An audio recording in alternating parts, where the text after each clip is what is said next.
The vote for the ratification of the Preспа agreement is supposed to take place in the evening of Thursday in Athens. I'd say there is a 80% chance that the agreement gets ratified by the Greek parliament, because besides the deputies of Syriza, there's a number of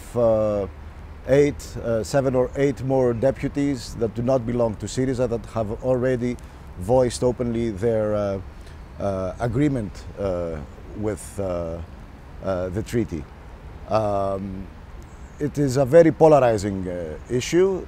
A very mass demonstration is due to take place outside the Greek parliament, and the Greek police is also afraid that the demonstrators might attempt to storm the Greek parliament.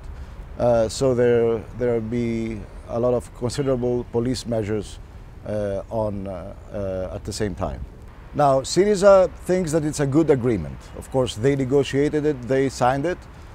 They say that the agreement takes into considerations, offers solutions to many of the Greek sensitivities towards the name issue expressed over the last decades.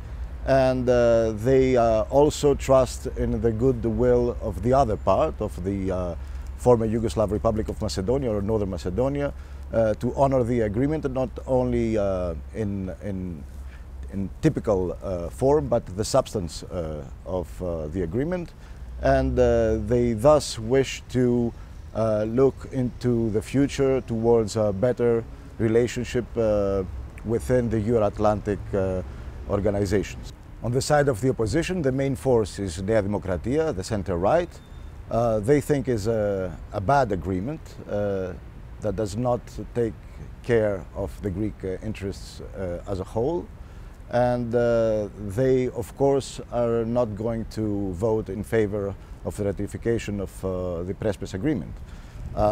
They also might propose, before the voting takes place, a motion of censure towards the government. They do not have a lot of chances to win that motion of censure, but they want to show to their electorate, their constituency, that they're doing whatever they can to postpone or to nullify the agreement.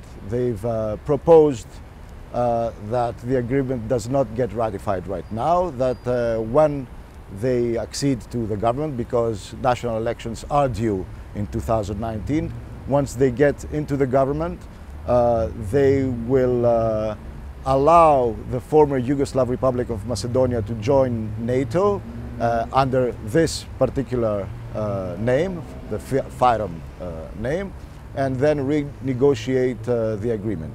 They've even stated that they will vote against the ratification of the Northern Macedonian accession to NATO if the agreement gets ratified this week. One needs to know that this issue has polarized and is sort of redistributing forces within the Greek political system. The